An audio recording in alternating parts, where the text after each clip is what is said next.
Good. Good morning, Berwyn residents and families. Thank you for joining us on this important live stream with our school district leaders, both from our public and our parochial schools here in Berwyn, and an opportunity to give a brief overview of the reopening plans and provide information for all of our families. Our established unified command met with all these leaders, joining us here today, along with our infectious disease expert from the city, to review their plans, present it, and ensure our city provides the adequate resources to our schools and proper safety measures for your children. Understand that the city does not set the tone for the school districts. The school districts are controlled by their own boards, or in some cases by the Archdiocese of Chicago. So all we can do is assist and help where they need our help. And that's why that's why we all met together, and that's why we're presenting this to you today, so that you're aware of what the schools have put in place for all of our safety. With that, please let me introduce the leaders that are joining us here today. First, we have the principal from St. Odilo, William Donegan. Then we have the principal from St. Leonard, Scott Calloway. Then we have the assistant superintendent from District 98, Dr. Robert Hubbard. We have our superintendent from District 100, Mary Havis, and our superintendent from District 201, Tim Truesdale. So we're going to start with the principal from St. Odilo's, Mr. Donegan. Can you tell us what plans you have in place that our families need to know? Sure. For the past 2.5 months, the faculty and staff at St. Odilo has been hard at work preparing a two-step plan for reopening. The one step is the operations, health, and safety, and the other is academic and social, emotional. I'll speak mostly of the operational health and safety and go through a day. So at arrival time, the parents will be instructed to come onto the lot, and at that point, while in their cars, the children who will be coming into the building will be temperature checked and checked for symptoms. And then once that's done and is an appropriate temperature, they can come inside the building. Once they come inside the building, there are sanitation stations at each door. And so once they're inside, they're going to go into cohorts. A cohort for us at St. Odilo would be a particular classroom. So say this is a third grader that comes in. The third grader will go right to the third grade classroom and remain part of that cohort for the whole day. Once they get upstairs in their classroom has disinfecting stations inside, and then desks are separated, facing one direction, and doors, windows open. We have a whole school fan, exhaust fan, to create airflow throughout the whole building. So once school starts, regular day, everybody's masked, so you have to come in masked. I forgot to say that.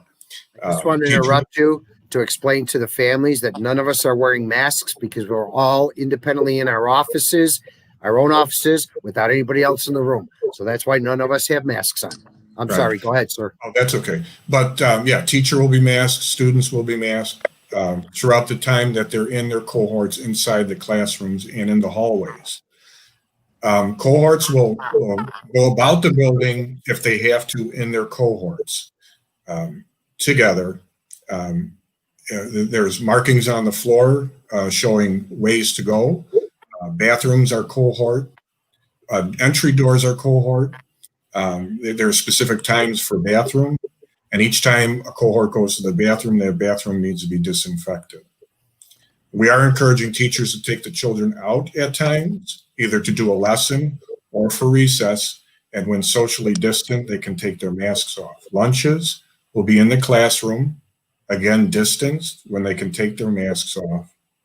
And all the special classes will be push-ins, like music and library and computer class. Those teachers will come inside the classroom.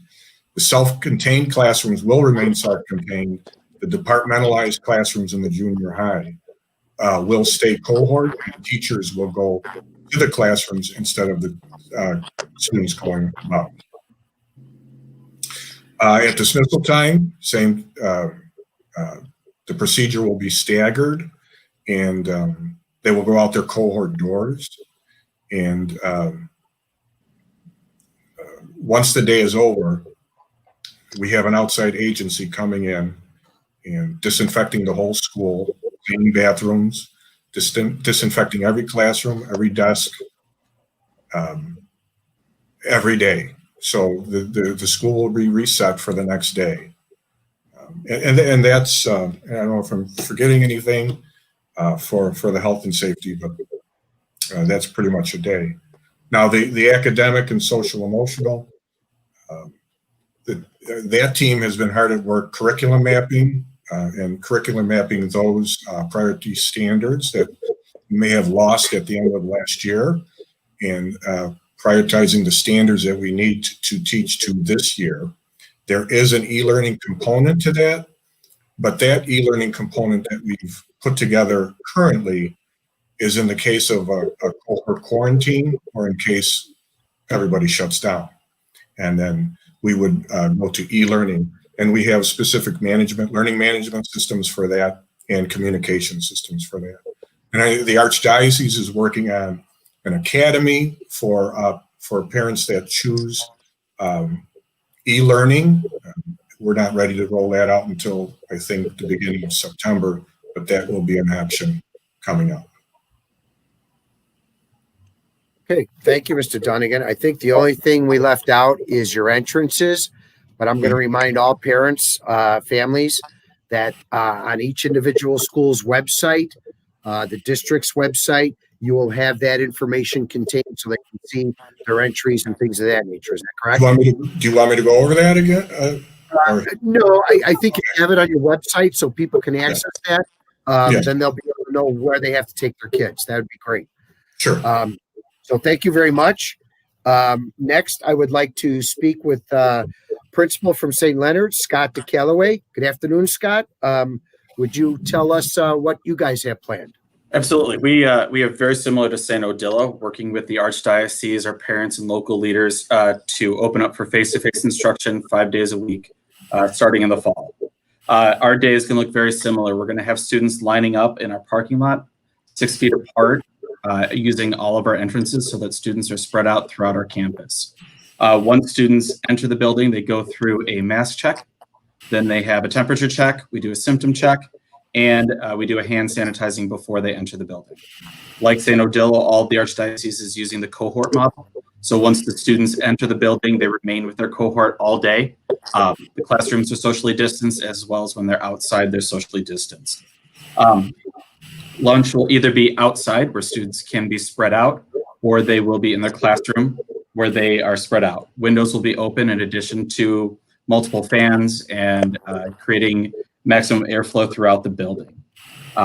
In addition to our face-to-face instruction, we are also offering online instruction, which will be head out of the school. That will be an additional feature. That's something that we're releasing very shortly. Now, when are you starting classes? We're starting classes August 20th. August 20th, Mr. Donegan? We're starting August 17th, this Monday. Okay, just so the people have that. August 20th, you were saying something else, Mr. DeCalloway? We're going to start with a staggered start. So on the 20th, we're going to bring in our kindergarten through third graders from 8 to 10 in the morning. And then in the afternoon will be our fourth through eighth graders. And then our first full day of school will be on the 21st. Okay. Anything else that you wanted to add? No, thank you. Okay, so thank you for being with us. Now I'd like to hear from Dr. Scott Robert Hubbard, who is the Assistant Superintendent, District 98. Doctor? Thank you. On behalf of the Board of Education and our Superintendent, Dr. Michelle Smith, I just want to thank you, Mayor, for organizing this. We understand that our parents may have mixed emotions about sending their children back to school, but we want to reassure them that we've been working tirelessly over the summer to provide a safe reopening of our schools. Thank you to all the 1,400 parents from Berwyn North that have completed our back to school survey. This pandemic has impacted our entire world, but Berwyn's North back to school plan is informed by feedback from the parents, the community, our staff, and the most current data on COVID-19. In addition, we're going to make sure we adhere in our plan to the guidelines given by the governor, the State Board of Education, and the Illinois Department of Public Health. In the development of our re-engagement plan, we have the following goals. Maximize instructional focus to ensure students are mastering critical learning skills, ensure a heavy focus on social emotional learning for all kids, and provide a quality remote learning plan. Berwyn North has a 3-part plan for returning to in-person instruction. During part 1, we will begin the school year with full remote instruction, and after 5 weeks, we'll revisit that plan. For our part 2, after 5 weeks of remote instruction, we'll reevaluate to see if it's safe to transition into a hybrid model. And then after we implement our hybrid model, once a vaccine is widely available, we will return to full in-person instruction. Parents, the very first day of remote learning begins on Monday, August 24th. Our pre-K through 8th grade students will engage in live virtual learning with teachers between normal school hours on Tuesdays and Fridays, Tuesday through Friday, And then all teachers will have virtual office hours Tuesday through Friday also. Monday will be independent virtual learning for students where assignments will be assigned. Each school will provide parents with a remote learning schedule. We will have Chrome distribution for registered students that will begin next week, August 17th through the 21st. And parents, if you have not yet registered your child, please visit our website to register your child for the coming school year. We will provide meals each day beginning August 24th. Our complete back-to-school plan is available on our district website and is visible in the links that are provided here. Parents, please make sure that you stay informed on what's happening in our district. Please visit the website and follow us on social media at Berwyn 98 on Facebook, Twitter, and Instagram. Once again, thank you for your patience and understanding, but we will get through this together as we implement instruction for this fall. And one of the questions that just came in is if this applies to West. We will be getting to West for whoever sent that question.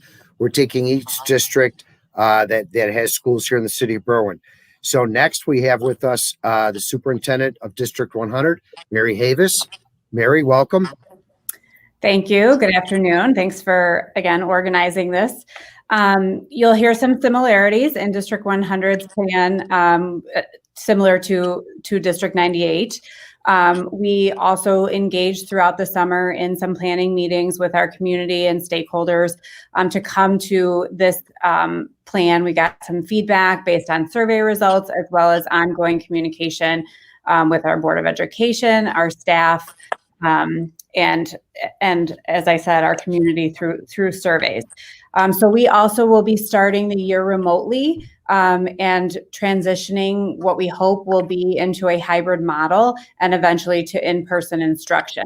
So our plan includes a start on August 24th for full remote learning for our students.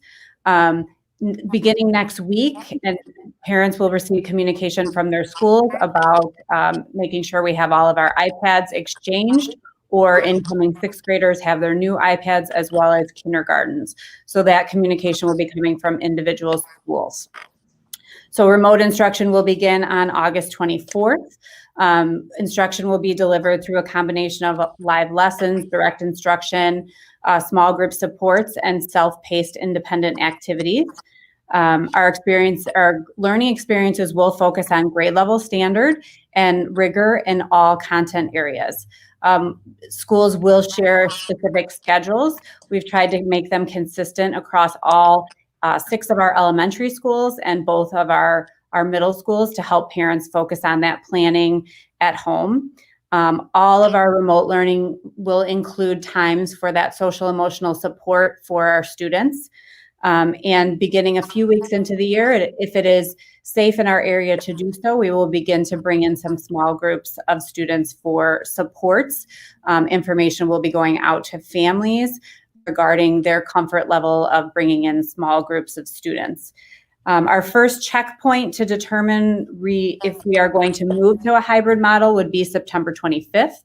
Again, as Dr. Hubbard mentioned, we're working with local health department, IDPH, ISB around guidelines to make sure that when we make that decision, that it's an informed decision. So the first checkpoint will be September 25th. If it is if we determine we can go into a hybrid model, we would do that at that point. If we cannot, we will continue with remote learning, and our next checkpoint would be 5 weeks later on October 23rd.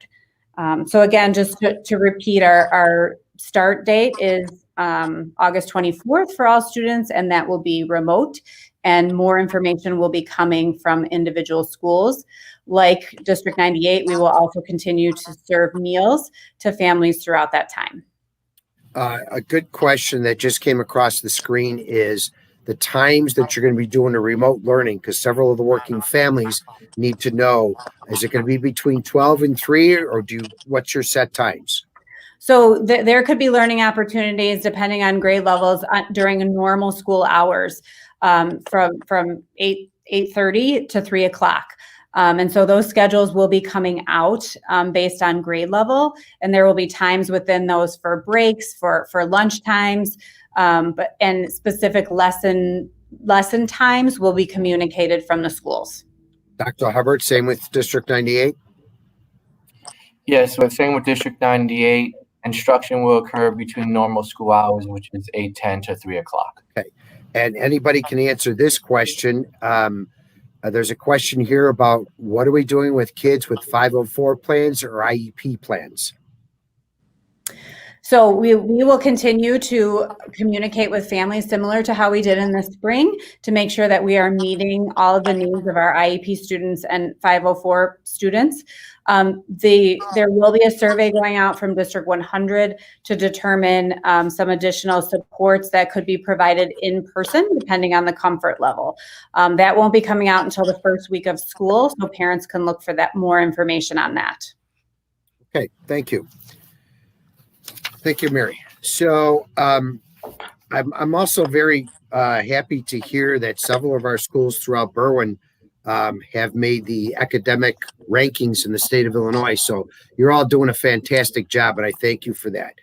But where I'm really proud is I've happened to had several of these Zoom meetings with the students from Morton West High School, and I'm just impressed by the academic scholarship of some of our students. And with that, I want to introduce the superintendent of District 201, Tim Truesdale. Tim? Thank you, Mayor Lavero. I also want to thank the Morton families for your patience as we've worked to decide our plan for the safe and most educationally beneficial beginning for the school year. After much deliberation and review of all the input that we gathered, our schools are going to begin the year in remote learning as well. We do have a very detailed guide to the class schedule, to meals access to support services, all of our health and safety protocols on our district website, and that's morton201.org/return to school 2020. So you can go to the homepage and click a link to that, or if you just want to type in the address morton201.org/return to school 2020. But in the meantime, I have some details I'd like to share for our families. Classes will begin Wednesday, August 19th.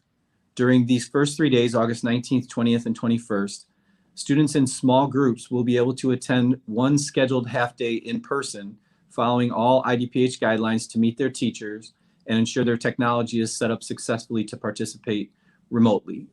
Details being provided from the principal at Morton West to our families. But those 3 days will have approximately 1/6 of the students in the building at a time to go through their schedule with their teachers, meet their teachers, get any access codes they need for online learning starting on the 24th. And then on the 24th, we are fully remote.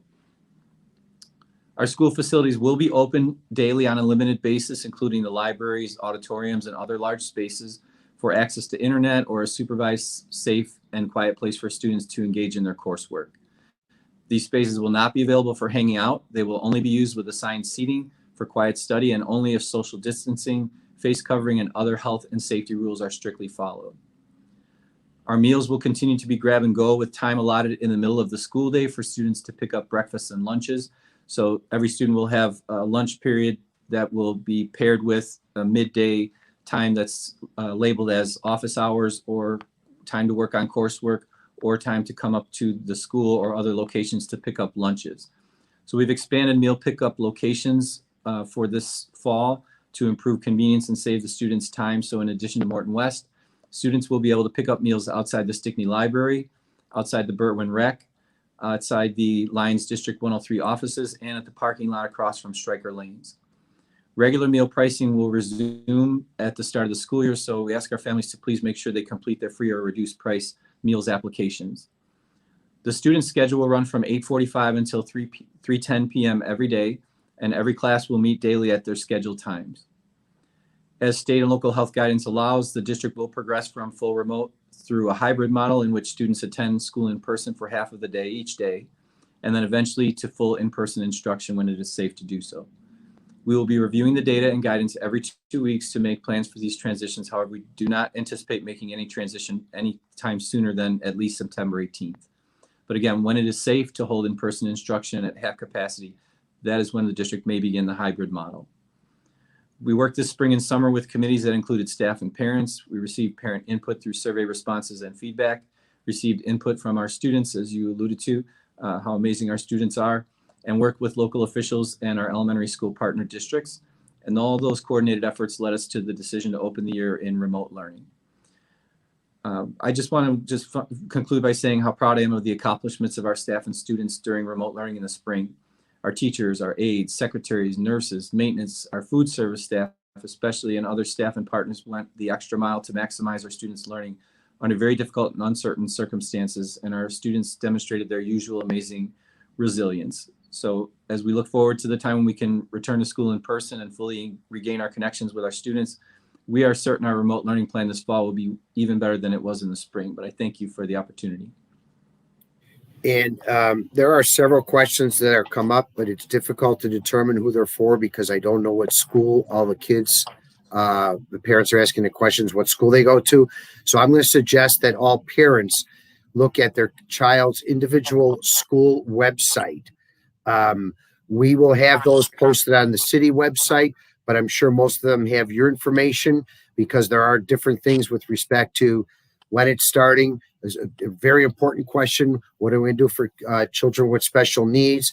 So we can definitely give out some of that information if you guys supply it to us, but everybody should know, hopefully, their school's website, and they can then go on their website for those specific questions that they might be asking here. But I want to thank you all for coming out here today. And I know that you put a lot of effort into your plans. And I just want to remind all families once again that the city does not dictate to the schools what to do. They're all governed by their own boards. We work with the schools to make sure that the guidance that they're giving your kids and the resources that we can provide to help them is there and it's appropriate. So once again, I want to thank you all, and let's remind everybody, wear our masks. Thank you all very much for joining me today. Thank you. Thank you. Thank you.